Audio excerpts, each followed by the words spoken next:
Hey guys, what's up? I hope you're having a great day.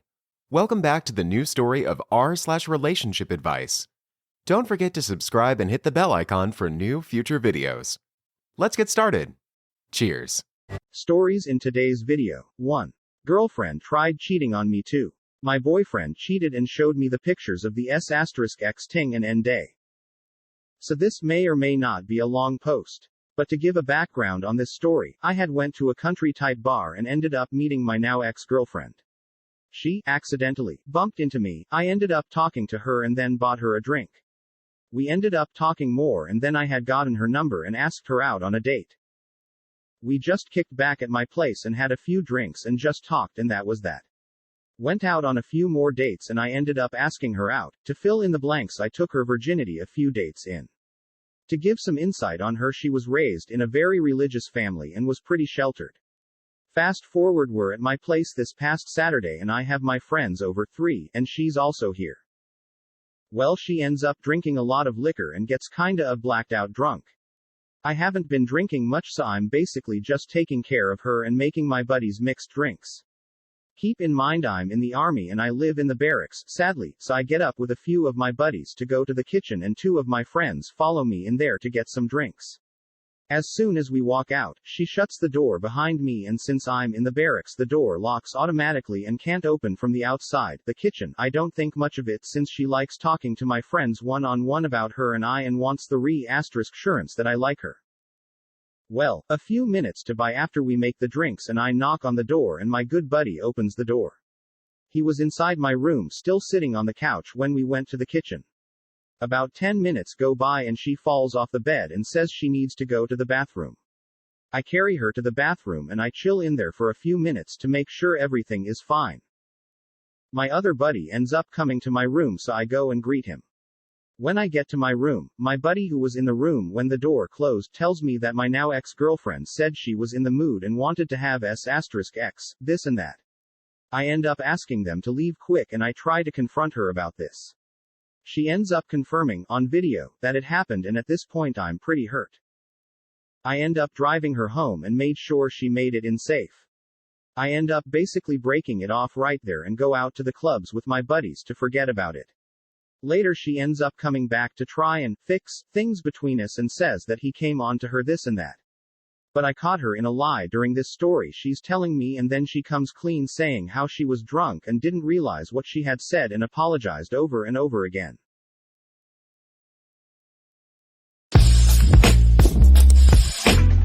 It was my first girlfriend. Let's call her Jezebel, or Jez for short. And it was the fall of my sophomore year in college. We were introduced by her roommate Jen, who was dating my best friend Bob. The very first time I met Jez, I happened to have a bunch of scabs on my legs. I played softball almost every night during the summer, and I slid enough that my legs got pretty cut up because I wore shorts when I played.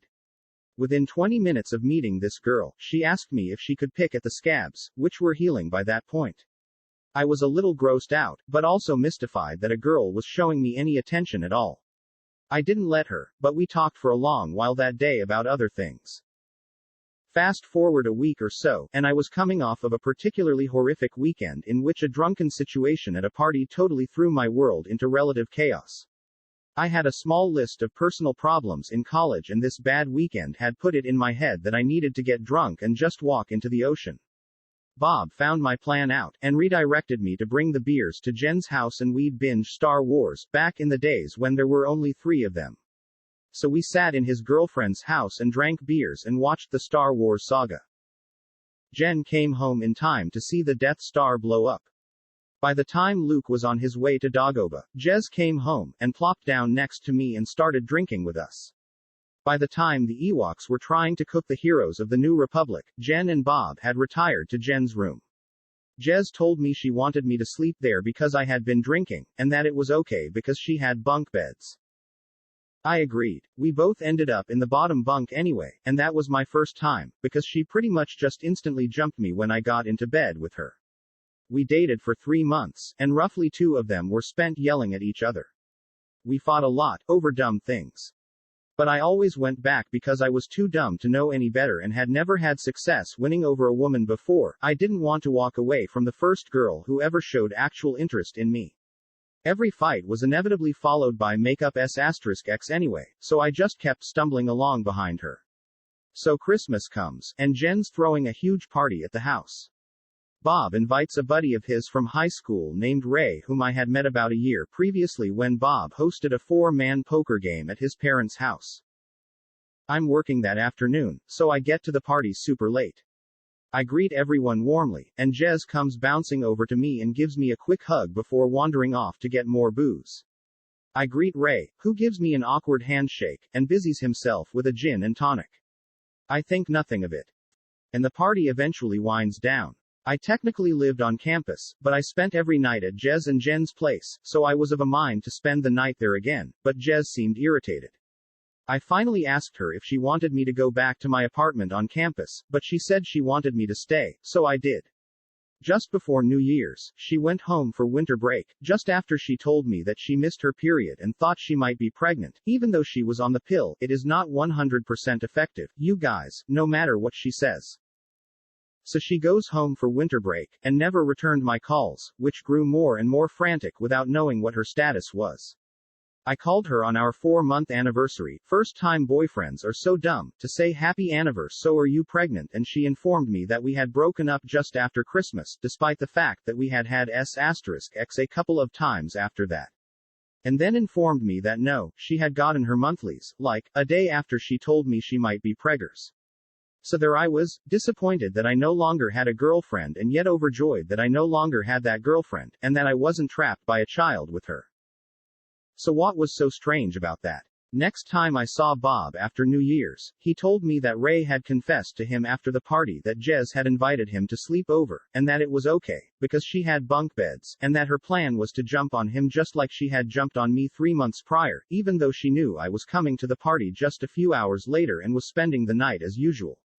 That's why Ray was awkward around me. So the next poker night a few months later, I casually mentioned to Ray that he has superpowers. He looks at me weird, so I say, well, you can dodge bullets. He gets a super serious look on his face. I say to him, remember when my girlfriend tried to get you to sleep with her at the Christmas party?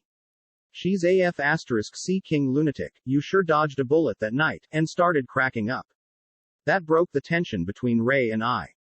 That was a fun game of poker played that night. My ex and I started dating in June 2015. I was 19 going to be 20 and he was 22. I met him at a very low point in my life and for a long time I thought he was a godsend and he had saved me. We were together for 3 years and 4 months and we broke up October 2018. There are several parts to this story, so bear with me. In the summer of 2017, I cheated on him. I went to a party, got too drunk and made out with a dude on the couch. That's as far as it went, and later I went home. I need no one to tell me it was a low and shish *TTY thing to do. I felt awful about it. The ride home was sickening and I had to stop to vomit because how guilty and nasty I felt. I told him as soon as I arrived home. I expected the worst, as I should have. He was mad and upset. I told him everything he needed to know. He calmed down and told me he didn't want to talk about it anymore and wanted to go to bed. When we woke up the next morning, he told me it would be okay and we could get through it. I told him he didn't have to do that. I felt terrible. He said it would take some time for him to get over and earn my trust back, which I totally understood. Things went back to the way they were. Fast forward to January 2018. He was going on a 3-week trip to Colorado for work. I was allowed to go but decided to stay back since we recently had gotten a new cat and I was worried about leaving him on his own. It was a long 3 weeks and the day came to pick him up from the airport. He didn't hug me or kiss me. He just threw his suitcases into the car. At the time, I thought maybe it was jet lag or he was tired. When we arrived home, he unpacked and went to bed. I didn't think about it again until months later. We broke up for the first time around the end of February, beginning of March. My relationship with him became controlling and manipulating, but not in an aggressive way.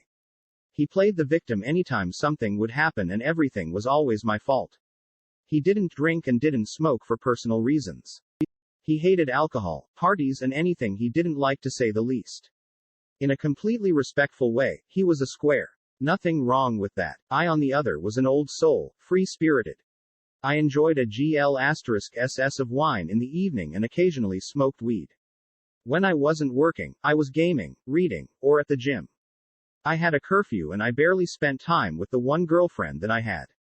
He didn't like her and she didn't not enjoy his company.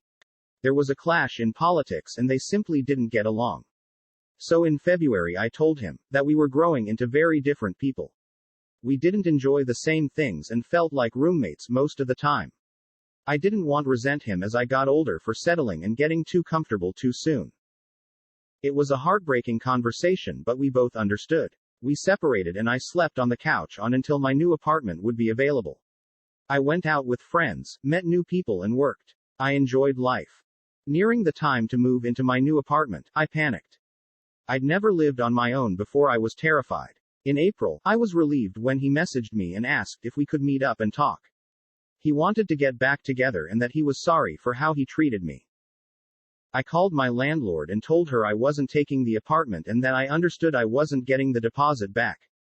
I lied and told myself that this is what I wanted and that things would be okay. One night, I got a text from his ex-girlfriend while he was playing hockey. She informed me that he had been messaging her and was even so kind to send me screenshots asking her for S*X and BJS. I lost it. I called him and left him voicemails and text messages. I couldn't believe what I saw. I had a complete mental breakdown and was placed in the hospital under a 72-hour watch. He admitted to everything and I asked him if there was anything else I needed to know. I would ask him this many times later on, in which he would always reply, "No babe, that's it." She called me the following morning and told me that not only was he texting her but he had an email that I knew nothing about. I was able to log into it after a couple tries and found picture after picture, video after video, dating back a year and a half of him f***ing girls in our bed, our house and in our car. On top of that I found email threads from girls and guys he was having conversations with. I scrolled until I could no longer see from the tears in my eyes. He was not there with me at the time. He had went home after I was admitted and said he would see me in the morning. I don't know how many messages I sent or how many voicemails I left. He called me on his way to the hospital. I told him I would talk to him when he got there. We talked and cried about everything when he arrived. He told me he had unresolved issues from his childhood that led him to do such things. He told me he didn't know why he did those things and that he was sorry. I did the only thing I thought I could. I forgave him and told him we'd get through it. I again asked him if there was anything else that I needed to know. Again he replied with no. After being under a 72-hour watch, I was discharged and taken to a rehabilitation, mental evaluation clinic where I felt violated, alone and tortured for 4 days. I had to be given drugs to sleep because I could not close my eyes without losing my sh*t. We called each other and spoke every day. Those were some of the longest days. It was terrifying. After spending what felt like an eternity in there, the psychiatrist deemed me able to go home. When he came to pick me up, he had bought me flowers and a card. Even bought me a pack of cigarettes so I could have one when I got out. We had a long talk the car ride home and we told each other we could still work this out. We just had to be honest with each other. We always had each other's p*s swords to everything. We just never felt the need to invade each other's privacy like that. We lasted until August when he stopped being transparent and changed all his p*s swords. He stated, "We didn't need to do that anymore. I thought this was sketchy but didn't ask anything of it." Then I got a call from one of his friends telling me that not only had he cheated on his Colorado trip but also he would call this friend every time he cheated to tell him how good it was. He informed that this started happening a few months after I cheated. When I asked him about it, he finally came clean and I knew why he had acted so weird when he got off the plane and came home. I gave it 6 months after that. I couldn't get over the pictures and videos I had seen and the messages I had read. I felt I deserved it because I had been unfaithful, but I came clean right after it happened. I didn't hide it in emails and didn't tell my ex or my friend. It made me sick to my stomach. I ended it in October. In the end, we were not bad people, we just made bad decisions. It was a mutual breakup. We grew into very different people the 3 years we were together. We both still talk sometimes to catch up and we both are very happy in life.